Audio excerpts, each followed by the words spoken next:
All right, everyone, just a quick one. If you've been listening to the pod recently, you know that I've been balls deep in my boxing training and my body is starting to feel absolutely cooked. So to keep myself moving and not feel like I've been hit by a truck every day, I've started using anabolic supplements. They're just proper, no BS supplements, and Nutrition Warehouse has their Anabolics weekend coming up where you can save 30% on anabolics products, and if you spend over $50, you get a free can of Freaked Energy drink. You can get early online access from Thursday the 19th of February, or if you're more of an in-store or online guy, Friday the 20th to Sunday the 22nd, that's where you'll find your savings. If you're training, lifting, boxing, or just want to feel a little bit less broken like myself, now's the time to jump on board with anabolic supplements and Nutrition Warehouse. I appreciate you all. Let's get back to the pod. It's the Can't Get Any Worse podcast on blast, giving you the real talk, no holding back. Can't get any worse, we'll make you see. There's always a silver lining. We'll set you free, so join the movement. Let's change the game with the Can't Get Any Worse podcast. Yeah, don't stress out, mate. Mate, I'm peaking right now. Yeah, dude. This is the most stressful thing I do every week, recording this. Mate, isn't it funny that that's like that? Like, people are like, you must be so good at it. I'm like, fuck no, dude. I'm fucking terrible at this shit. It's horrendous. Like, I did a guest the end of last year, and similar vibe to today. I got a podcast straight after it. I'm doing a gig. Yeah. And I was doing the episode, and they're like, "Oh, you must be so nervous about your gig." I'm like, I couldn't give a fuck about the gig. I'm nervous about this right now. Well, then you're like, oh, yeah, thanks, man. I wasn't thinking about it. But, yeah, now I'm fucking nervous about this and the fucking gig. Cheers, bro. Yeah. Amazing, man. Shout out Celsius. Celsius, what's going on? We've already cracked them. I'll start the episode. We'll keep that in. A bit of preamble. People love dude. that. Well, I think we need it now because we're both getting shit sent to us. Shout out Celsius, the greatest drink on earth. Yeah, exactly. Well, if you look at it, you, me, and Theo Vaughn. Yeah. I mean, 100%. We all have something in common now. That's the train I've been riding as well. I'm basically Theo Von now. Yeah, it's just minus the fucking $1 million that they give him. You don't need that. No, I'm happy with a free case. Well, as we said, we're saving money. Yeah, 100%. We're saving money. Like, I don't know about you, but now that they're in the fridge, I'm like drinking them like fucking water. Yeah, I'm trying not to, because I'm like, if I smash all these and a guest comes on and then Celsius just happens to watch the episode, they're like, how come a can's not in there? Yeah, or the worst, you have the can and you go, hey man, we've only got one for the episode. I think it's mine too. Like, I did all the work, bro. Exactly. I've done the hustle. Yeah, dude. But what's going on, everyone? Welcome back to the Can't Get Any Worse podcast. How are we all today? I hope we're well. This is another podcast that has been a long time in the making. Dude, so long, bro. I've said that for probably the last 4 podcasts. Yeah. Genuinely, I don't know what has happened, but guests that I've been chasing like since the beginning of the podcast have finally, they're like, yeah, let's do it. Yeah, because you fucking deserve it, dude. You're grinding all the time, man. As someone who does the same shit as you do, I fucking respect. It is so hard. It's a genuine... It's a grind, man. 100%. It really is. But we've got Matsen Jasch, is it? Jasch, yeah. Jasch, right. I've been, that's another thing I've been stressing about all day. Oh, dude, I could not care less. My whole childhood, I got 2 fucked up names. So. Bro, Matsen is the sickest name. Mate, there's actually a funny story about that. So, funny enough, okay, we're jumping straight in, but this is a good story. Let's go. I'm in the valley, right? Just like, this is when I was younger. Okay, not now, but when I was about 20 years old. So I was in my peak, like, fucking gremlin era. Yeah. And anyway, so I'm completely blind in the valley. I'm by myself, and this is when I lived back in Springwood, lived at my parents' house. And anyway, I'm at the side 7-Eleven, and I'm just having a yarn to this dude as you do when you're fucking drunk. And the guy goes, "Where are you headed?" And I'm like, "Oh mate, I'm actually going to Springwood." And he goes, "Fuck, bullshit, I'm going to Springwood as well." And I was like, "That's sick, dude." And the guy goes, "Hey man, any chance you want to split an Uber?" And I was like, I reckon I weigh more than this dude. So if he tries to fuck me up, I reckon I got his number. And he was a bit of like a artsy looking dude. And I was like, yeah, fine, man, whatever. And I was talking to him for a while. We get in the Uber, and the guy goes, hey mate, look, I don't remember your name. Sorry, I don't think. And I was like, I didn't tell you my name, man. My name's Matsen. And he goes, no, that's fucked up, dude. And I'm like, what do you mean? He goes, no, seriously, what's your name? And I was like, no, dude, my name is Matsen. And he's like, no, dude, my name's Matsen. Bullshit. And I'm like, fuck off. Are you serious? So it's 3 a.m., right? And I call my mum. And I'm like, Mum's like, what the fuck do you want? And I was like, Mum, you won't believe this. Yeah. Okay. I'm in an Uber. And the guy that's in the Uber with me is also called Matsen. And she's like, there's no way. And he's like, I won't say his last name, but she's like, what's his last name? And I said, oh mate, what's your last name? And he goes, and mum goes, I don't believe this. I taught that kid when he was 5 in preschool and I loved the name. So I named you after him. Dude, I was like, what the fuck? And anyway, crazy. this guy comes into my house at 3 a.m. and goes, oh, Mrs. Jasch, how are you?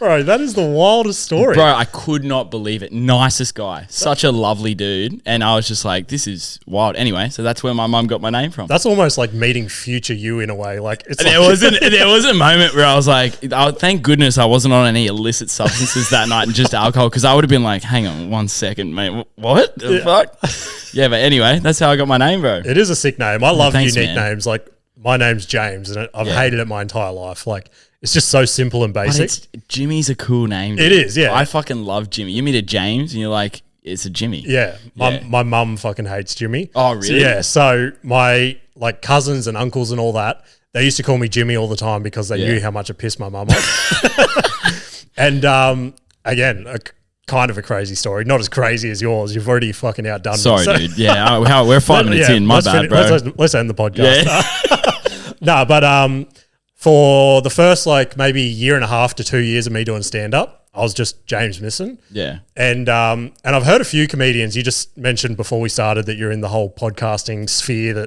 that I'm in as well. So we'll break down that shortly. Oh, absolutely, bro. But I've heard a couple of comedians say this where they don't go by their original name on stage, and they're like, oh, one night someone introduced me this way, crushed, and I just never went back to my original name. Yeah. And that's sort of what happened to me. Like one of the MCs one night was like, oh, bring to the stage Jimmy Misson. And I was like, oh, okay. Went up, had a fucking crush, and I'm like, I'm Jimmy Misson now. Yeah, dude. Imagine if they brought you up with something fucked up and you're like, and you crushed and you're like, shit. Yeah. Now I'm fucking James Misson. Yeah. Shit. Yeah. So many hosts fuck up my last name. Like, like say Myson or fucking just weird shit, right? And it always just, as I'm walking to the stage to get on, it's just that little head fuck that I didn't need before this. I'm like, do you ever sort of get out there and like, you know, because I like, honestly, man, I am in such admiration for what you do. Really? Like you said to me when I said, oh, dude, like I'll come to your gig tonight, and you're like, dude, do you really want to come watch me fucking bomb? I was like, dude, even if I watched you bomb, I would look at you like you were my fucking hero, dude. Because I like I just said before, I've bitched it every single time I've done it, man. And I'm like, I have so much respect for people that can get up and do that shit. And like, do you ever sort of get up there and they fuck your name up and you sort of go, you'll have a little bit of a joke off the cuff of like, oh, fucking, well, that's not right. But see what I mean? I get put on the spot. I can't even say anything funny right now, but you know what I mean? So literally in the last month, I posted on my socials last week, I think, that it was sort of getting to the point where like there's this open mic competition coming up called Raw that Sit Down Comedy does. And some of my jokes are a little edgy, if you will. Like, not edgy, but just like dick jokes and stuff. I know what you mean. Yeah. Before you go ripping in talking about your dick and stuff, I was like, fuck, I just need like a little small joke. Icebreaker. Icebreaker, get the crowd to know me. So obviously I'm from Logan. You just said you're from Springwood, so that's sick to... Well, Underwood, technically. I say Springwood if I want to dress it up, but fuck, dude. I live right across the road from the fucking Sunshine Kebab shop, bro. Really? Yeah, dude. Fancy. And then, mate, they took Spanion there, and they're like, yeah, man, this is where we eat in the hood. I was like, bitch, that's where I eat when I'm hungover, man. I'm fucking white as shit, middle class. For sure. Relax. Yeah, they did when Spanion came to, I think he went to Marsden or something. Yeah. And they took him in that street, and I'm like, I live 5 minutes from there. I feel like you guys have dressed it up for this day. Bro, I work at the school. Oh, sorry. Fuck it. Doesn't matter. You can. I work at the school down there, bro. Yeah. You can leave that in. It doesn't matter. Everyone knows. Okay. I work at the school down there, man. It's like it's a good school. Yeah, for sure. The kids, like everyone says about like, oh, it's tough. I'm like, no, the kids are some of the best kids I know. Really? They're just Logan kids, man. Yeah, they're just, for sure. They're funny. They got character. They don't come from money. They're just good kids who, I begged my mum for the longest time because I went to Canterbury. Oh, did you really? Fancy. See, I went to Chisholm. Did you? Yeah, bro. Yeah. So, the poor man's private schools. Yeah, right. Yeah, that's why I get labelled. So, like, all grade, like, 11 and 12 especially, like, I was stupid at school. Yeah. And I ended up just dropping back to 4 subjects and doing a school-based apprenticeship. And I said to my mum, I'm like, just let me drop out. There's no point. She's like, no, you're getting your year 12 certificate. I'm like, fucking whatever. So I'm like, well, at least let me go to like Marsden or Logan Lee so I can play footy and shit like that. Yeah. Like, because Canterbury had union, but I'm a league man. So, Yeah. And she's like, nah, you're staying at Canterbury. I'm like, I'm not only wasting your money, but I'm wasting. Like, What are you trying to prove here, Mum? Yeah, exactly. Dude, we always find it funny that because obviously, like our school is a breeding ground for fantastic NRL players, Definitely. like rugby league players, and you know you have your all boys elite top schools sort of poaching our boys, but the difference is our boys can't assimilate into the private school. Yeah. Like you have like these little rich boys talking smack, and Yep. they're from a world where your verbal actions have no consequences. For sure. And these boys are from a world that you talk shit, you better be 100%. able to fucking back it up. Definitely. Yeah. So, more often than not, they'll go, you'll be like, oh, so-and-so, you're back. What happened? Oh, I fucking punched some dude in the face and got expelled. I was like, fuck yeah, it's good to see a male. See you session 4.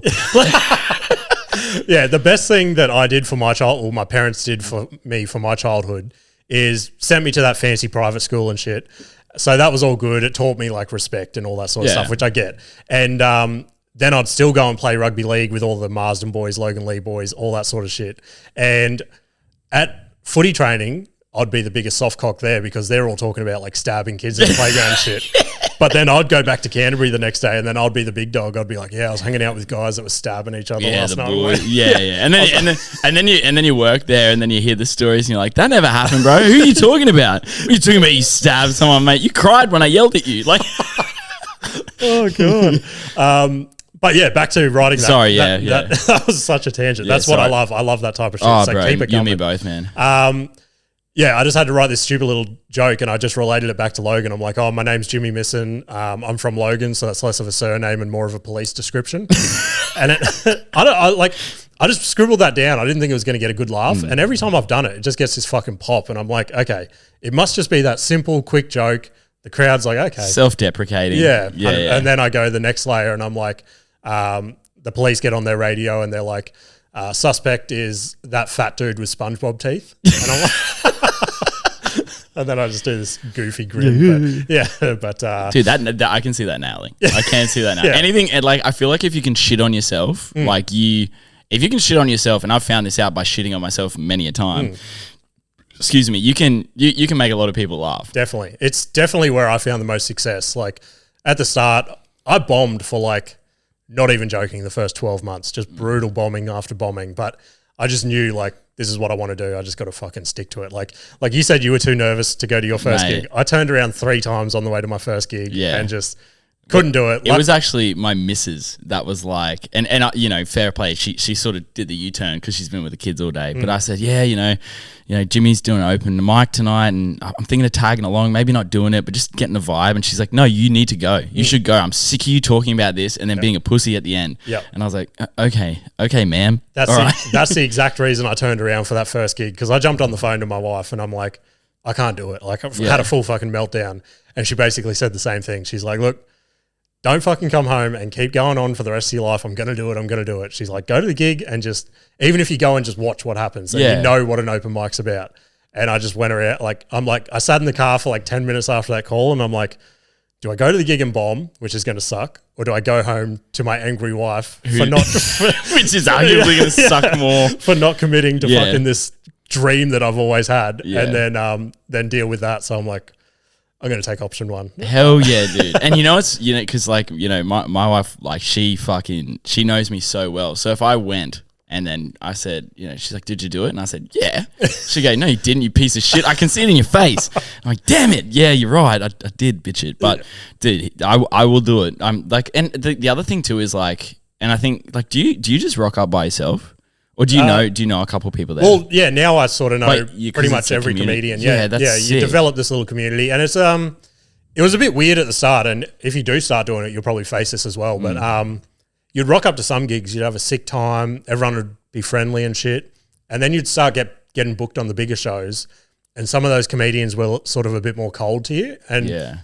I took I'm just fucking the biggest soft cock in the world, so I took offense to it, and luckily, give her a shout out, Gemma Bailey, she's fucking one of the best comedians in Brisbane at the moment. She's actually an illustrator on Bluey. So, Oh, for real? Yeah, yeah. That's so sick. I know, it's so good. She's got like the dream, everything, like killing it at stand up. Because isn't the dad like the guy who voices Bandit? He used to do stand up as well, or Maybe. Because I saw him do an interview and he was fucking hilarious. He was talking about his dick. Yeah, right. Like, and I was like, and it didn't fucking compute in my brain. I was like, that sounds like Bandit, but he's talking about his dick. Yeah. What the fuck, bro? Yeah, it's wild as well. Like Gemma's had articles written about her because some of her stuff's a little edgy as well. Yeah. And I think she had an article in the Courier Mail or something about like Bluey illustrator goes blue or something, and someone had come and seen one of her spots and wrote this big article, and luckily I think it did the opposite effect to what they were trying to do. Gave her more publicity and shit. So yeah, because I found just purely because I don't know if she is a teacher or if she was a teacher, but I find her so funny.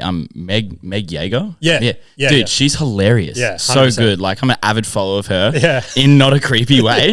Just I think she's hilarious. But Definitely. you know, one of the things was like one of the barriers for me with it was like I'm a teacher. I don't want to like go out and then see like, you know, tell a joke that's I'm not gonna push the boundaries to a point where I'm like, holy shit, that dude's, you know, I'm not gonna be like Jesselneck or something like that. Yeah. But I'm worried that like, you know, a parent might see me, and then I saw her doing it, and I was like, oh, you know, maybe we can, because like she was so fucking funny. Yeah, and I was hilarious. like, that's mad. So she won that Raw competition. I think that's why I found her. So Yeah. I was like, man, what a legend. Like, Yeah, she's killing it now. yeah. I think she's down in Melbourne now. Yeah, I saw that, which Yeah. is so dope, dude. So good. You Like, need to get on stage. man, I really want to. I'm going to I make really you do want it now. Yeah, okay, good. You know what I need? I need a push, because Yeah. like it's one of those things too where like it sounds stupid, but like if you tell like your sort of like day one mates like, hey, I really want to start comedy, they're like, are you fucking stupid? Like, I get it, yeah, you're funny, but do you really want to stand up and tell jokes? And you're like, well, why the fuck not? Like it's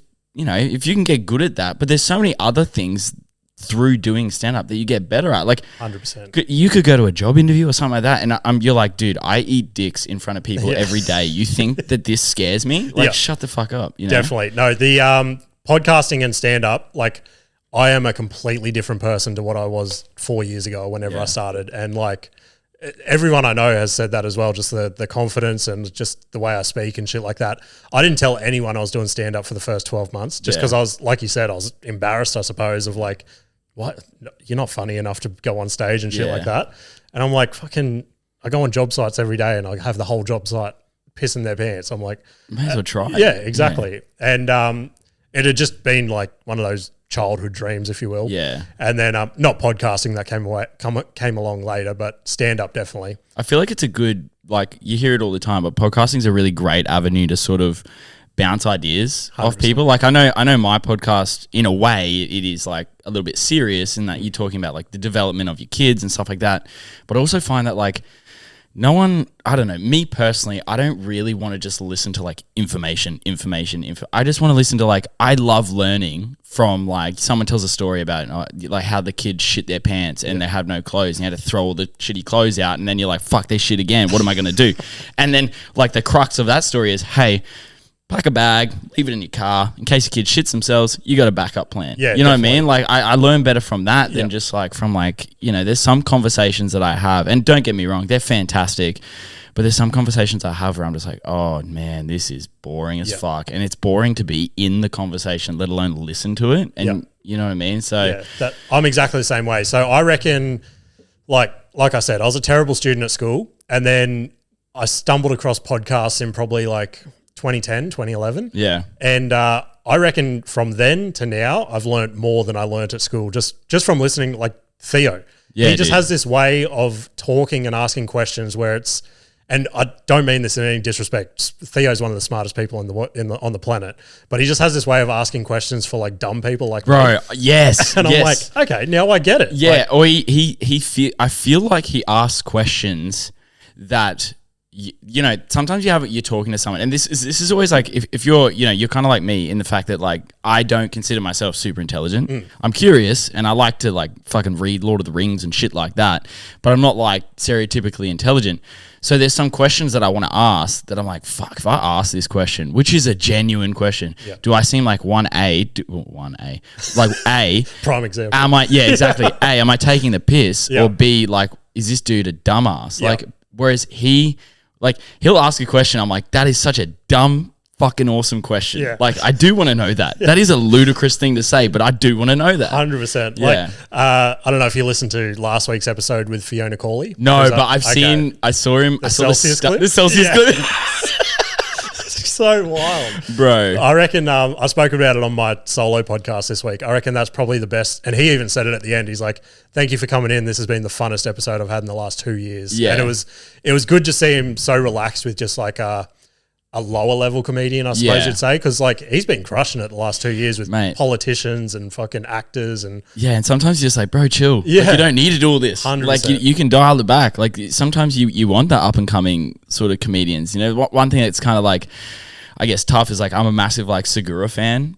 And then, but sometimes I'm just like, you don't have to keep, like, I love going back. Like, I don't know, Two Bears, One Cave. I used to listen to it religiously. And then I don't know what's happened. It's just not the same. Yeah. And I don't know why. And it's not that they're not funny or anything like that, but they're obviously doing a lot of shit all the time. Definitely. And then sometimes when it's just like, I think Bert's pretty funny, but I feel like he needs Tom there as like that. It's kind of like Hamish and Andy. Yeah. Like, you need Hamish and Andy because you Definitely. need that like straight man, funny man type relationship.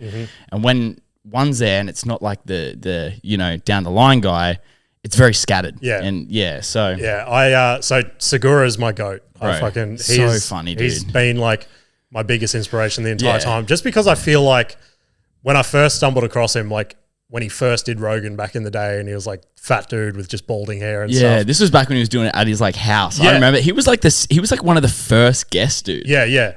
And just listening to him along his career, it's like everything that seems to happen to him, I can just relate. Like at the exact same time, like let me reword that. I got two boys as well, same age as Tom's boys.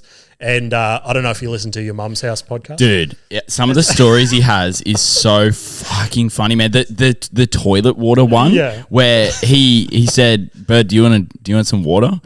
And Tom's like, "Don't drink that." And he goes, "Why not?" He goes, I don't know, just don't drink that." And then he looks, he's like, "Did you get that from the toilet?" It's like, yeah. And it's so crazy. But yeah, everything they talk about on there, I'm just like, fuck, I can relate to that. And like, you've got two girls. Yeah, dude. So the bit in, I think it's in Ball Hog in Tom Segura's special where, actually no, Sledgehammer. Where the kids are drawing. Yeah, the crayons. And he's like, where are my two boys? And they're just across like, the road. Yeah, just breaking the crayons and putting them in the mailbox. I'm like, fuck yes. So, dude. Yeah, well, like the funny thing about, like, I hear all those stories and like, okay, my eldest daughter, Skylar, is like that. She's that type of girl, like drawing and doing that. For me, it's fucking mint, man. Because I grew up like boy. Like my whole life was just like manly boys, sport, tackle, wrestling. And now I get to like dial it back, and now we're doing like gentle stuff, which like to me is great. My youngest daughter, Summer, though, dude, is a fucking psycho. Like just like she'll be on my head, and then she'll just like fucking whack me while she's on my head. I'll be in the shop, she'll be singing like da, and then whack me, and I'll be like, "What the hell was that?" She goes, "I was drumming," and I was like, "Can you not, dude? Jesus Christ, man!" Like shit like that, or. You know, I'll see it in her eyes when Skylar takes something off her. And, like, she's only little, man, but she's got the dog in her, bro. So she'll, like, look, and I'll be like, Summer, no, because I can see her, like, fucking winding up. And I know what Sky's like. Like, she'll get, no, don't. Like, that's the type of relationship they have. And then I'm just like, fuck, that's me. We're going to have a nightmare time in school, dude. Ours are exactly the same. Oldest is just this, like, he's gentle at heart, but, again, he can be the biggest dick in the world. But our youngest son is just a demon child. And I'll put my hand up, my fault. Maybe I have him on the couch a few too many times when we're watching the UFC. But this 5-year-old has some of the best jiu-jitsu I've seen in my life. That's like, sick, dude. I offered him $1,000 to go and start jiu-jitsu, and he's like, "No, I'm not doing it." I'm like, "Dude, just fucking do it." Yeah. No, man. So we're because I have like fucking hectic ADHD, and my partner Kia also has hectic ADHD. Cool. Like I have the stereotypical boy ADHD, like can't sit still, does dumb shit, like really had to taper it back. So like for example, like when I was younger, like Kia's always like, you know, like you work, because I worked as a labourer on my gap year before I went to uni. So, like, you know, I was making good coin, like not bad coin, working very hard, mind you, like 12-hour days, whatever. And Kia's like, "I don't understand how you don't have much money saving up." And I was like, I was undiagnosed 18-year-old boy with ADHD. I gambled. Yeah. I gambled a lot. 100%. And then so like I was that, whereas Kia has the like inattentiveness, loses things like that, right? So we're working with this doctor who's like, you know, he's specifically an ADHD sort of doctor, works with us around strategies, and then obviously our kids are most likely going to have it, right? And so, you know, one of like our eldest daughter, Skylar, gets very dysregulated when like things are sort of like borderline, like, you know, slightly autistic, and if things change or something like that. And so she'll come home from like school or kindy, whatever, and our doctor's like, do you know Taekwondo pads? And I was like, yeah, I know like the ones that you kick it and they make a massive bang sound. He's like, I know you like, you might not know what you're doing, like just buy some of those pads. And I was like, all right, bro. When she gets like really worked up, I say, let's go to the living room.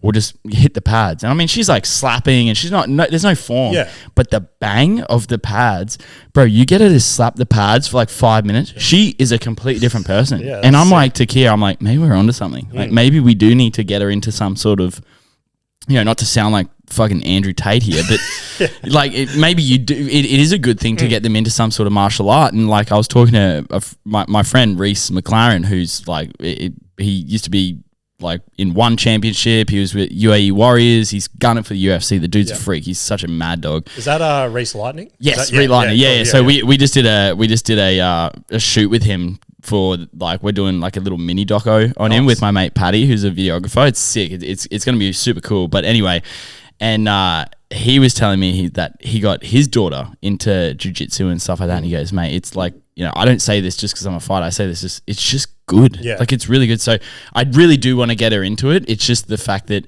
she is a very girly girl. So she's more gymnastics, dance. Gotcha. But I tell you, Summer, I reckon the second I say like, you're allowed to wrestle, she's going to fucking oath I am. You know what I mean? Yeah, it is. It's so good for kids. Like my oldest son, again, tried to get my youngest son into it. He wouldn't do it. And my oldest son come up to me one day. He's like, I want to start boxing training. And I'm like, yes, like I'm the biggest UFC deviant in the world. And I was like, yes, finally the moment. Took him to boxing. He was enjoying it for 3-4 months or so. Yeah. And again, he's autistic and ADHD, and our youngest son's got ADHD. And my wife and I, we're both definitely something, but we haven't been like diagnosed. You just know, you're like, it's just, I already know I have it. It's just, I don't want to spend so much money to just get verified that I have it. Exactly. You know? I'm like, I could put that money on Volk next weekend. Yeah, exactly. You know, the perks, like downside, it costs a lot of money. Upside is you get Ritalin. Yeah. So we signed him up, and he did like a good 3 months or so, and he was loving it. Yeah. But then and again, this was probably one of the hardest dad moments I've had ever. They did some sparring, and this particular day there was, because it's from 6 to 12, I think was the kids' classes. Yeah. And he got paired up with these kids that he usually just mucks around with, and that was all fine. And then he got paired up with this big, like, 12-year-old Islander kid. Yeah. And obviously he's like... This kid fucked him up. Yeah, bad. Like, to the point, like... And this was the hard part, is I was sitting in the parents' lounge and I'm watching it, and I'm like, every fucking part of my body wants to get up right now and break this shit up. But the coach was standing beside him, and he was sort of trying to guide Westy through what to do and shit like that to block and all that. And I'm like, fuck. I'm like, do I be a good dad and step in, or do I let the coach do his thing? And part of me wishes I stepped in, because straight after that, he held it together when we got in the car, just fucking started bawling. He's like, I'm never going back again. Yeah, like, dude, it's hard too, man, because like, you know, and everyone talks about it, about like, building resilience and stuff like that. And like, as a teacher, like I know that, I understand like the resilience part, and that's really, really important. But it gets to a certain level where you can break the kid. Yeah. Like you do have to really, like, you can't just, and I see all this fucking bullshit online about, you got to make your kid a fucking warrior and blah, blah, blah. And I'm like, you do, don't get me wrong. But they're only young. They don't have the ability to like control emotion and actually analyze what's happening, right? Yep. So, you know, I'm all for people putting their kids in tough situations, but you do have to remember that they're not an adult. So, you know, as an adult, you can get to a point where you yourself can go, okay, I can disassociate here and just move away. Yep. Kids can't do that. So if you're pushing the kid, and I see it all the time in sport with, you know, kids that I coach and kids where their parents go fucking hard, and then these kids get to a point where they're like, I don't want to do this shit anymore. Like, and so when I see like, you know, parents, they're like, my kid is 100% going to do this. I'm like, that's really important. I believe that's true. Yeah.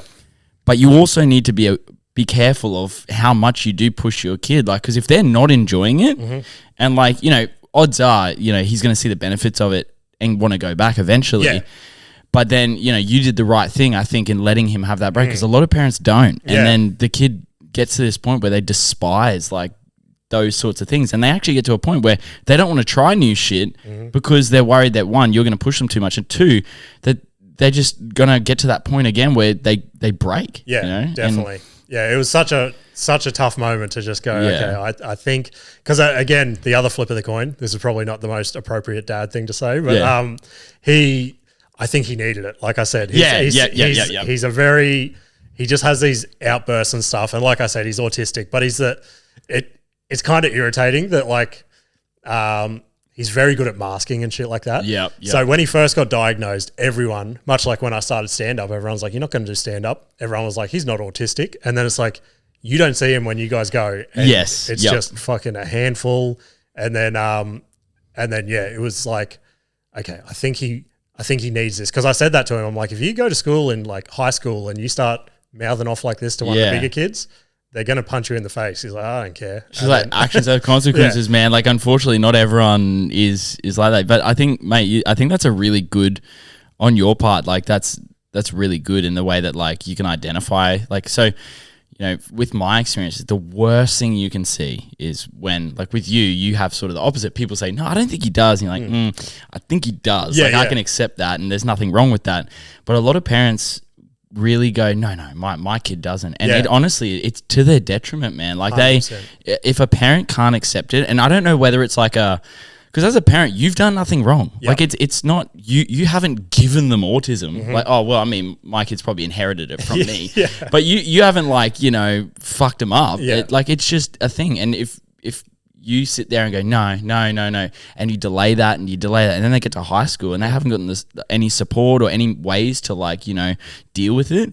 Fuck, man, they struggle big time. And then, you know, so as a parent, I think being able to like just go accept it and go, okay, like what strategies can we use, and teaching them strategies from such a young age, bro, it is such a win. It's such a parenting win. To be honest, it took me a while to get over the line with it. Like, my wife is big on it, of like getting him all the help. And part of me was like, look, I'm definitely fucking something.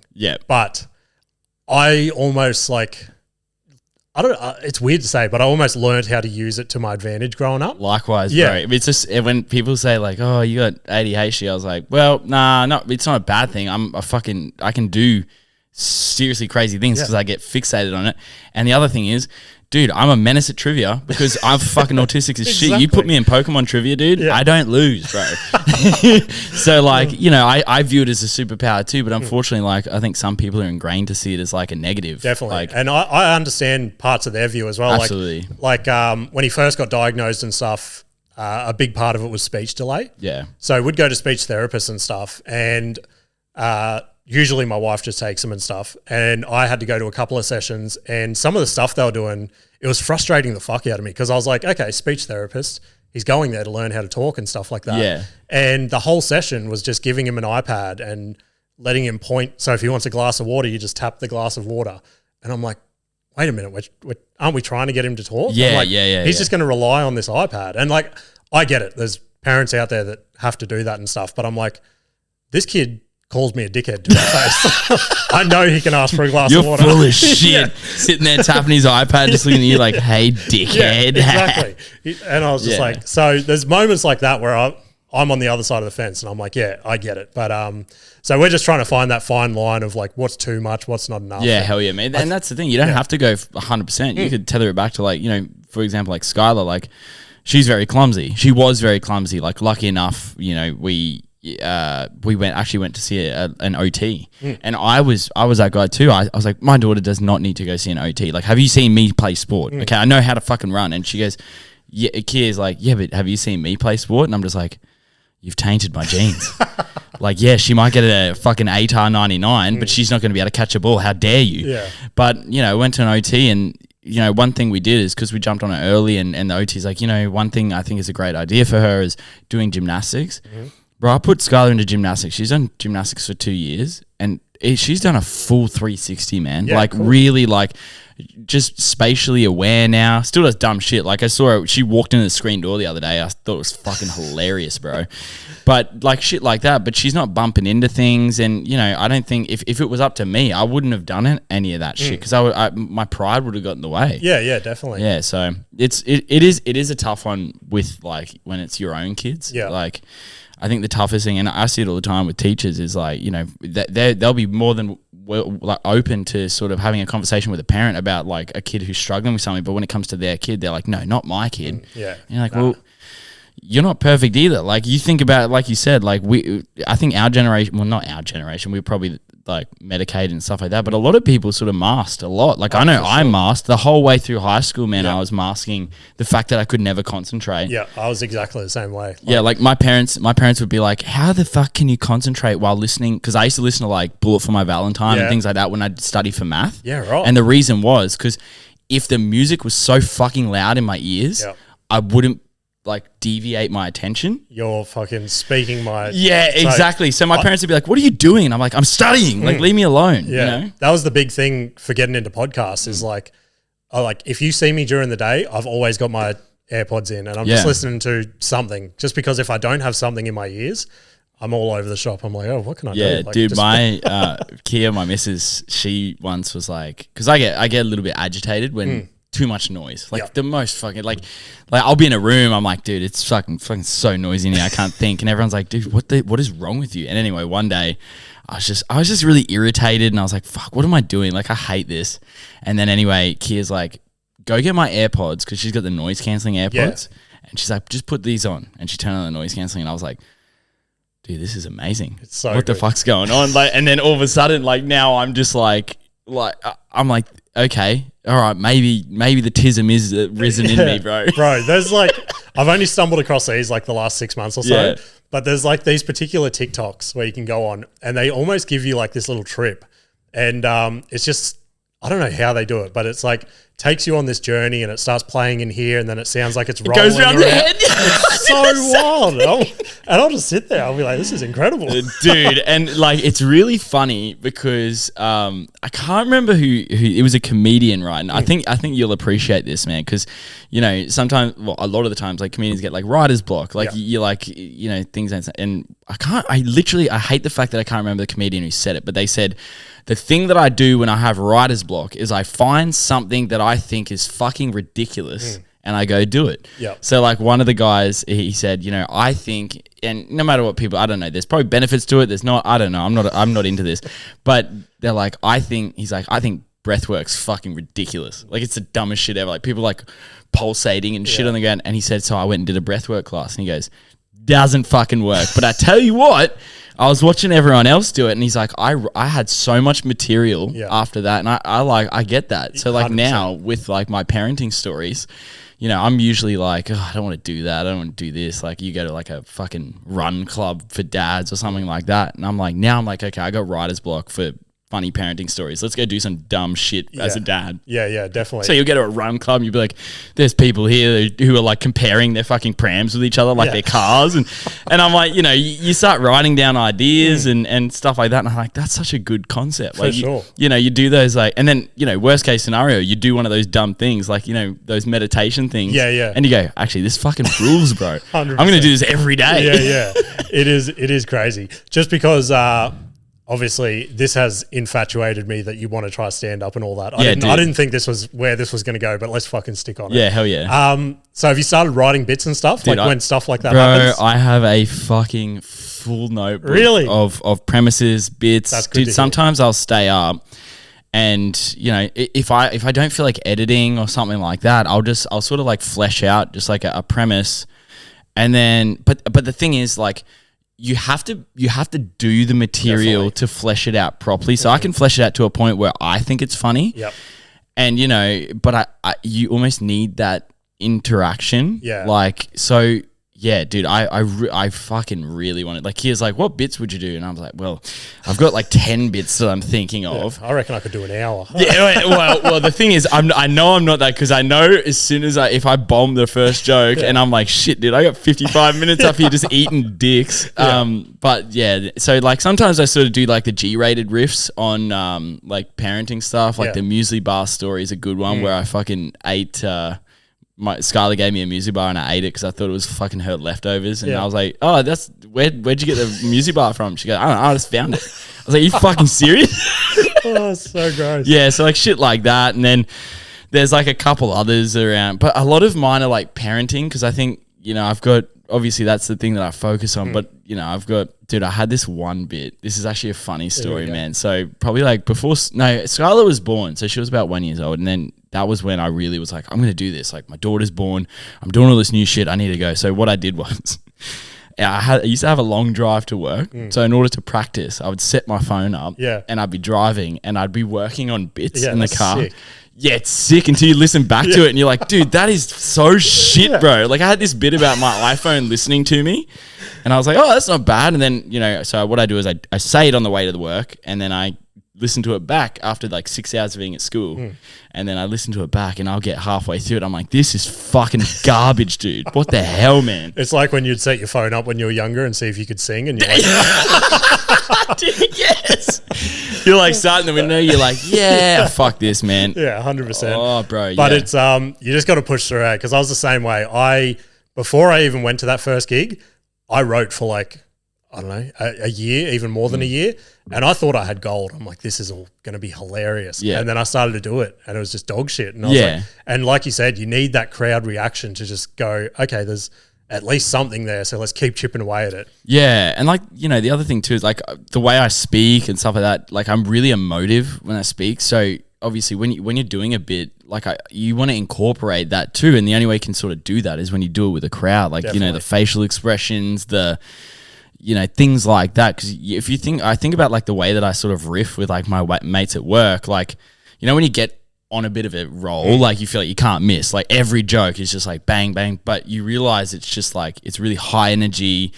And then you think back to the practices you do in the car and you're like sitting there on the way to work and you're like, yeah, man, so how about the fucking iPhone listening to, and you're like, it's not realistic. You almost, so it's crazy. But yeah, it's, job sites and stuff, they're the best way to flush out. Yeah, stuff. absolutely, like, dude. I remember when my work first found out I was doing stand-up and just copped it nonstop. Oh, it was like, hell yeah. You're not fucking funny, blah, blah, blah. And like, I was pretty shitty, to be honest. And then we're at Smoko one day. Like, this was like 2 weeks after everyone found out.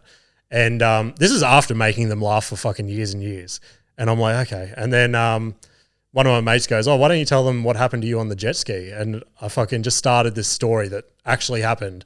And I didn't even write a bit about this. I just said the story fucking word for word. Yeah. The whole fucking Smoko room was just on the ground laughing. And they're like, okay, maybe you can do this shit. And I'm like, fucking give us a shot, boys. Vindication. Yeah. I've been vindicated. Yeah, I know what you mean, man. Like, it's like, you know, and the thing is, like, I feel like you'd be like me, like you got really thick skin. Like you can, like I said, I can shit on myself, and because I can shit on myself, I don't mind when people pay me out.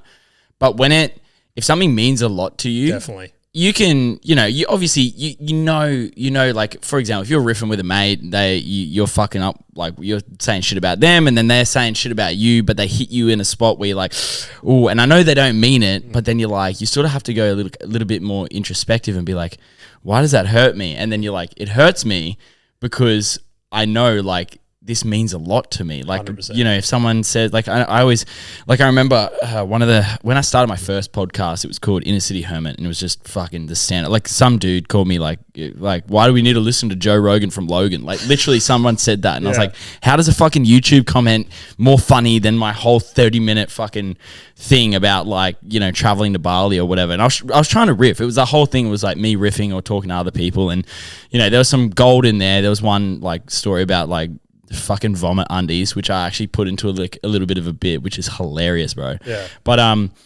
yeah, and then, you know, I was doing that, and it was you get those like little comments, and it was when you weren't used to being online. So I was only just first putting myself out there. So, you know, now I get hate comments, and I'm like, yeah, suck my balls, dude. I couldn't care less. But back then you were like, oh, maybe like fucking Derek 22's right. Maybe I am a fucking loser. And yeah, it really gets to you. It cuts deep at the start. Hey? It took me a while to get over it. And like even the generic comments of just like, not everyone needs a podcast. Yeah, another white guy with a podcast. Exactly. Like they should put a tax on podcasting equipment. I'm like, yeah, well they don't. So shut the fuck up, bro. Exactly. It's wild. But I don't even think we got into what you do. So you do Cool Dad Collective? Yeah. Where did that all stem from? Mate, so it's a long-winded story. So obviously very similar to you, like, I was an early listener to like, and people can say what they want, but I will love him no matter what. Like Joe Rogan is, if you started your sort of podcasting listening journey with him, like you're an OG. Like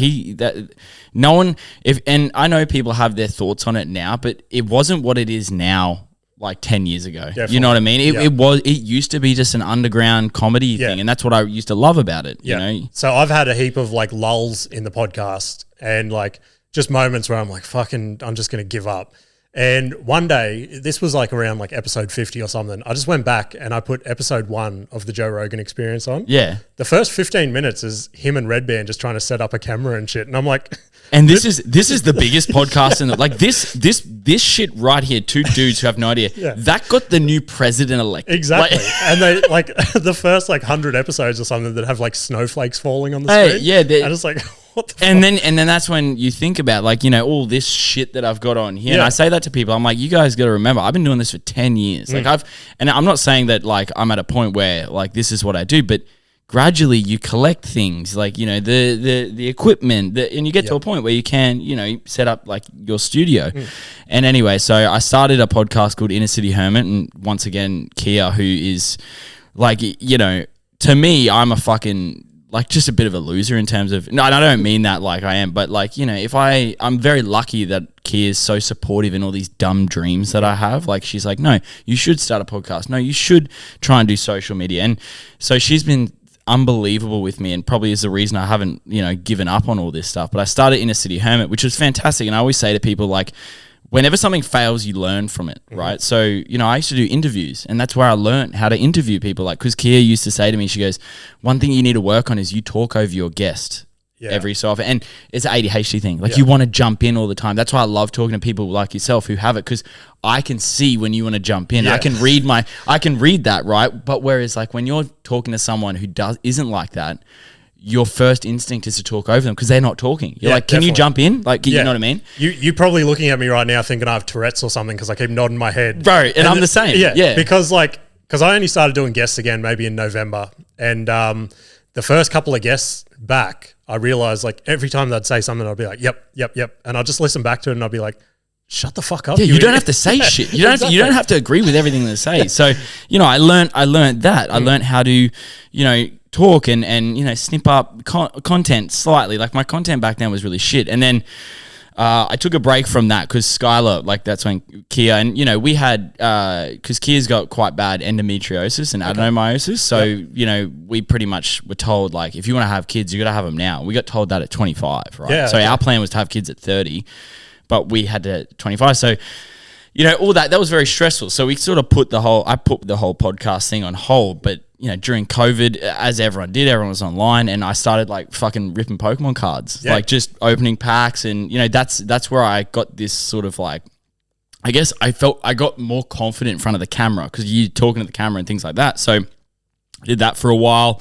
made some really cool link ups there. Like I linked up with like Nick Richardson, who does Tide Apparel, like linked up with him because he does Pokemon cards, linked up with a whole bunch of other people, and sort of collaborated. And that's when I realized I was like, it's fucking awesome meeting other people who love to create content. Like that's why I love meeting people like you and Ty and the boys that I sort of record here with. We all have the same goal, and no one feels like a fucking idiot for saying, hey, I'm going to make a video out of this. Yeah. Like if you say that to you, I fucking love my mates, but they don't get it. They don't understand it. Like I have one friend who's really supportive. The rest kind of look at me like, what the fuck are you doing?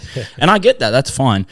But then, and you get to link up with people. I linked up with Darcy and Klutz. Like, that's fucking awesome. Like, they're the best. And, I can talk about them shortly because, like, they are the most genuine human beings. Like, what you see is what you get. If you listen to their podcast, that's them. Yep. They're fucking awesome. And I don't get to see them all the time, but I know they'll make time for me and I'll make time for them. So they're awesome. And that's the best thing. But So I learned how to chop content up with the TikTok on Pokemon cards, and then of course Skylar was born. And leading into like when Skylar was born, dude, probably being ADHD and stuff, I like Kia was like, you need to read a couple things because I want to know that you know what you're doing. And I'm just like, I fucking can't do this. Like this is boring as shit. I wish it wasn't. My heart is in the right place. I really want to learn. And she goes, well, okay. So Skylar was born, and I learnt by doing, as most blokes do. Yeah. And Kia's like, why don't you like turn that into an idea? Like, you obviously have a problem with sitting down, and she said, I feel like that's a very man problem. Like it's a guy problem that we don't like to listen and learn about fucking baby shit. It sucks. It's boring. So I wanted to make it like an exciting, like it's fun. I wanted it to be funny, and I wanted it to like be a genuine resource that guys can go to and still learn. So that's when I started doing Cool Dad Collective, and it started as a podcast, and then obviously I started making like, fucking skits and memes and shit like that. And then all of a sudden one day, and it literally takes one video, dude. Yeah. That's why it's fucking awesome. And it took one video. One of my videos went fucking viral on TikTok. I got like literally like 20,000 followers overnight. Like that shit can happen. Like it's crazy. And then it went through a little bit of a lull again, and then all of a sudden I started posting on Instagram, which Instagram is fucking hard to crack, bro. Yeah. It is it's like, to me, it's like TikTok's quite easy because you can just the algorithm on TikTok is so random. Instagram's a little bit more nichey. You got to be a bit more strategic, and then YouTube is just fucking impossible, bro. Like when someone cracks YouTube, you have no idea how much fucking work that takes. Yeah. So, did Instagram, and then all of a sudden, like, it just started taking off, and I met some cool people, and I got some really cool opportunities. And the whole premise of it was just like, it's a podcast for dads by a dad talking, it's not every week you learn something new. It's just me documenting my journey. And if that can help other people, then that's fucking awesome. Yeah, like, 100%. Because it's a daunting thing. It is. Like going into fatherhood as a guy, because you don't know what the fuck you're doing. Like you genuinely have no idea. Like you don't. Like from the moment you have so much anxiety with pregnancy, and you can't show it because you got to be the strong person for your wife. Because at the end of the day, they're doing all the fucking shit. Definitely. You're just like the sidecar, right? And then the baby comes, and all of a sudden, like and this is what a lot of people don't sort of take into account, is the fact that you have a newborn baby, but your wife has just been through either one, the most invasive surgery ever with a C-section, or two, squeezed a fucking human being out of a pea-sized hole. It's crazy. And we're sitting there like, oh, what the fuck? So and that's a lot to take on when you're not prepared for it. So 100%. Yeah, it was the most, certainly like, I thought I understood stress up until that moment, and then it was just like fucking chaos. Like our first son, it was probably one of the most chaotic like 12 months of our life, to be honest. Like we found out we're pregnant, and I wasn't pregnant. Yeah, your whole.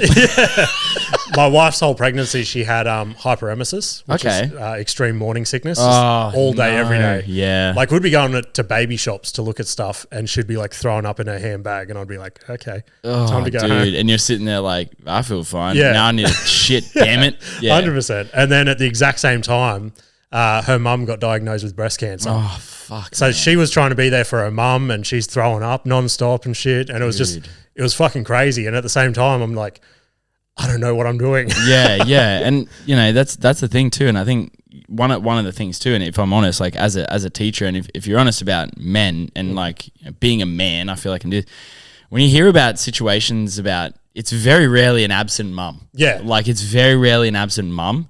And then you hear like these stories about, like not having a dad in a situation is like mums have their role for sure in terms of like the growth of their kid, like, but a dad is equally as important. And if you have an absent dad, like I can't name one sort of kid that has really big behavior issues that if you look at their family life, dad's not there. Yeah. Like it's or dad's in jail, or dad's doing some dumb shit. Like I don't think guys really see, and it's probably pushed on because of like the whole like trad wife narrative about mums, dad goes to work and he fucking is a warrior and blah, blah, blah. No, like dad needs to be there with the kids. That they need that like 50-50, or, it might, whatever relationship you're in, whether like it's two dads, two mums, dad and mum, whatever. Yeah.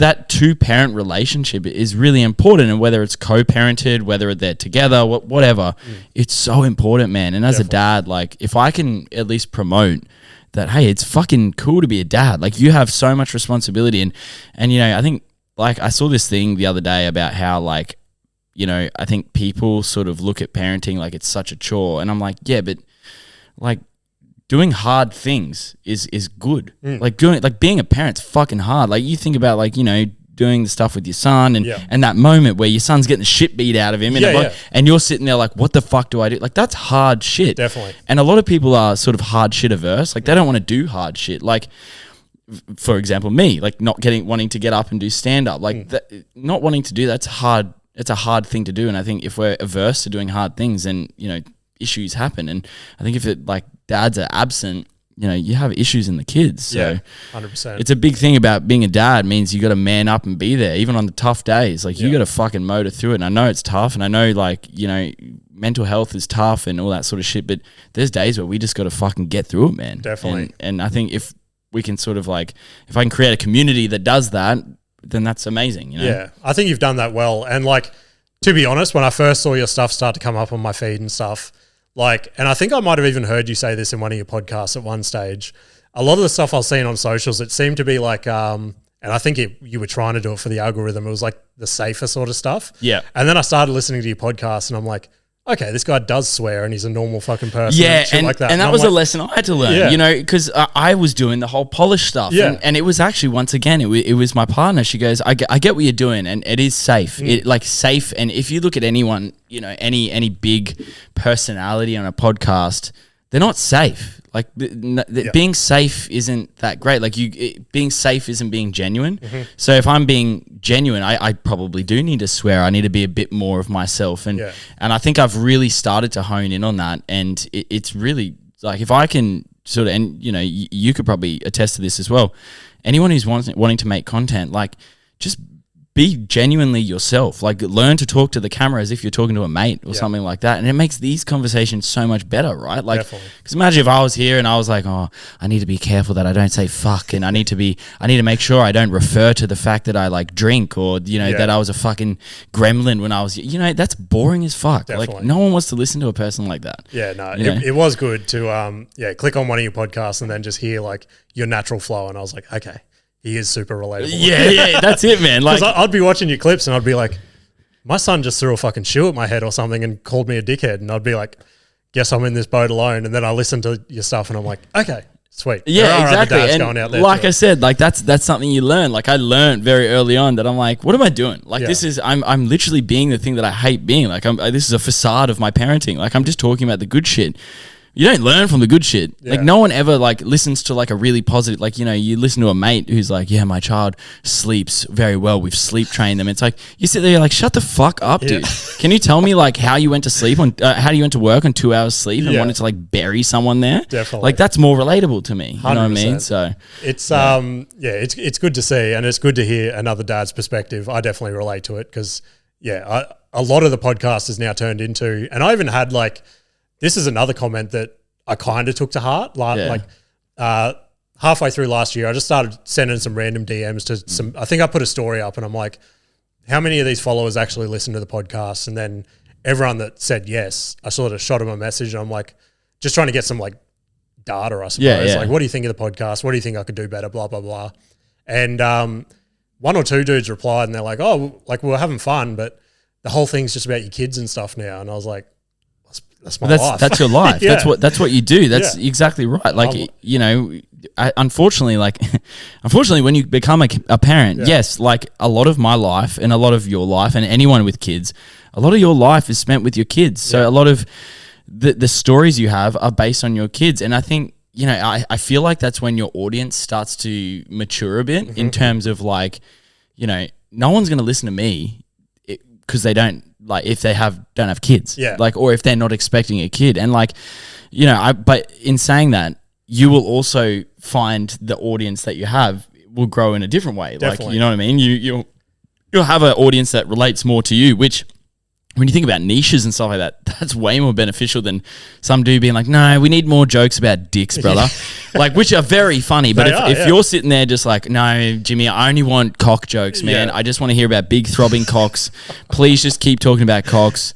Like, you're like, okay, dude, maybe I'm not the dude for you. Maybe 100%. You need to go for more of a cock-orientated fucking comedian, you know? Because like I said, I took it to heart. And for a couple of weeks after that, I started trying to veer away from it. And I just noticed myself personally like not enjoying it as much. I'm like, I want to tell people the fuck ups that I've had this week with the kids and stuff like that because I find it funny. So I'm sure 90% of the people listening are going to relate or find it funny. Oh, so hell yeah, man. So I'm like, fuck it. I'm just going to go back to what I do. And bro, I do that. I do that with like Instagram comments now, right? Because like, dude, I fucking froth a hate comment in terms of like hate comment at me. Yeah. Like, dude, I grew up playing Call of Duty Modern Warfare at 14 years old. Yeah. You think you can fucking break me, bro?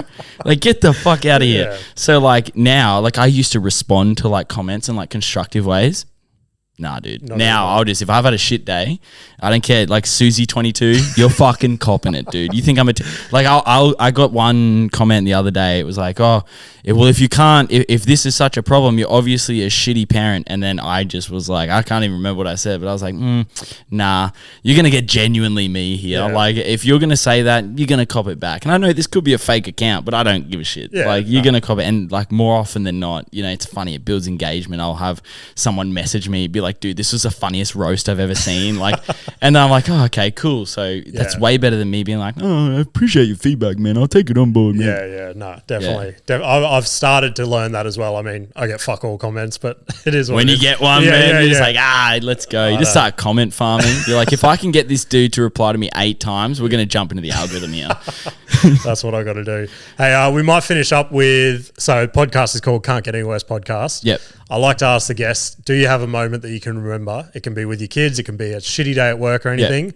Where you just fucking throw your hands up in the air and you're like, shit can't get any worse. Bro, okay, so you know how I was going to tell you this story? It's a story of the Vundy story. Okay, so sweet. It was I was talking to a friend of mine, and so it was a guy that we went out with, right? And like I didn't know this guy. It was a friend of a friend, so we went out, right? And this dude was very fucking loose, right? And anyway, he's drunk way too much, dude, and. Anyway, so he's gone to the bathroom and he's gone into the bathroom and taken a shit, right? So he's done a poo and he's disappeared for ages. Like I'm talking like he's gone for like 45 minutes, bro. So, you know, me and my mate were like, fuck, okay, what are we going to do here? Like we need to go find him. Obviously, we've just thought he's passed out in the toilet. So we did. We got in and we're like knocking on the door. We look under, we can see his shoes. He's just taking a shit, whatever.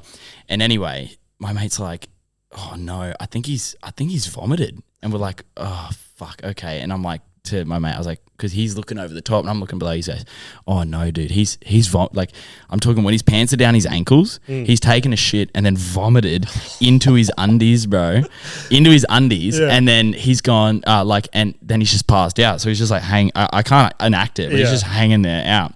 And anyway, so we start banging on the door to wake him up and he's obviously panicked. Shitty ass, not even looked at his vomit. He just pulled his jacks up filled with fucking vomit. Wow. So, and it's always gone down as the Vundy story. He's got vomit undies. And dude, so he just panicked, and then we ended up having to get him out. Yeah. But the dude just couldn't, we were sitting there, we're like, we can't tell him he's got vomit in his undies because he's so paralytic. We got to get him out of here. So he's just gone home with a fucking undies filled, and I can guarantee you, man, there's no way in the state that this guy was in. And I didn't know this bloke. So this is my first and only interaction with this dude. I don't even know his name. And I can guarantee he got into an Uber, or I think it was a cab at the time. I think it was pre-Uber. Got home and there's no way he would have fucking showered. He would have just passed out. And the next morning, he would have woken up with poo and vomit. Literally. So that was I literally was about to, and as soon as he said the can't get any worse, I was like, dude, I don't think it can get any worse than the Vundy story, man. That's a fucking terrible. And the fact that there is a guy out there, I don't know his name. I have never seen him since that night, but I've told this story. So he's probably sitting there like, you know, God forbid he's one of your followers or something like that. He goes, how did this story come up again? Let's get him on the couch to verify the story. But like, yeah, so that was one of my favorite can't get any worse moments, man. I that story lives rent free in my head, and it is the only story when I had Inner City Hermit. It is the only story that me and my mate, we were telling the story together that went viral. Really? Only story that went viral was the Vundys. So it has a special place in my heart, bro. I bet. Well, thank you for sharing it with us. No worries, dude. No, I've genuinely had a good chat today. Like I said, I was stressing at the start as to where we're going to take this, but I'm glad we filled the hour with some. So I had good. A good chat. I had unbelievable, and we'll do a crossover soon where you can come on and tell some dad stories on Cool Dad, bro. I think that'll be great. I'm keen. Do you want to tell the followers where to find you? Yeah, man. You can find me pretty much on Instagram, TikTok, Facebook, at Cool Dad Collective everywhere except Instagram at Cool Dad Collective _ on Instagram, because I'm still fighting for the normal handle because someone created the account in 2012 and just ghosted it. So there's a Cool Dad Collective out there with nothing on it, and then I've got the _ so I'm battling that. But yeah, Cool Dad Collective on Spotify. I do weekly diaries of a dad, where I pretty much just talk about the week and all the shit that I go through, and then I have guests come on every so often that tell their story, and some of them are quite heavy in terms of I think I've had a couple stories about, you know, dads losing their kids and working through that. But I've also had a couple like really great stories about like people who have had success with IVF, and honestly just like funny like mates and stuff like that talking about their journeys. So like, you know, if you're an expecting dad, or you're a dad of young kids and want to see what it's going to be like or something like that, it's the best place to go. I think the best place to learn is through stories, and they're very lighthearted. Yeah. Some of them are quite heavy, but yeah, it's really good. It's just fatherhood in a whole, and yeah, I love doing it, man. It's very genuine of me. I love being a dad, like similar to yourself. My kids are my fucking world, so for sure, it's the best. Definitely, man. Well, yeah, check him out, and everyone that follows him, keep him accountable for this stand-up dream. Let's get him on stage. Yes, 100%. Next time, I'm going to make it. You are. This is the thing. The next time, in order for me to get you on my pod, I have to do. Let's do it. I have to do 5 minutes. Yeah, let's do it. All right, bet. Let's lock that in. Lock that in. Okay, that's 100%. it. On the pod. There we go. All right, it's locked in. I appreciate all you guys listening. I appreciate you coming on the pod, and I will see you later. Can't get any worse, will make you see. There's always a silver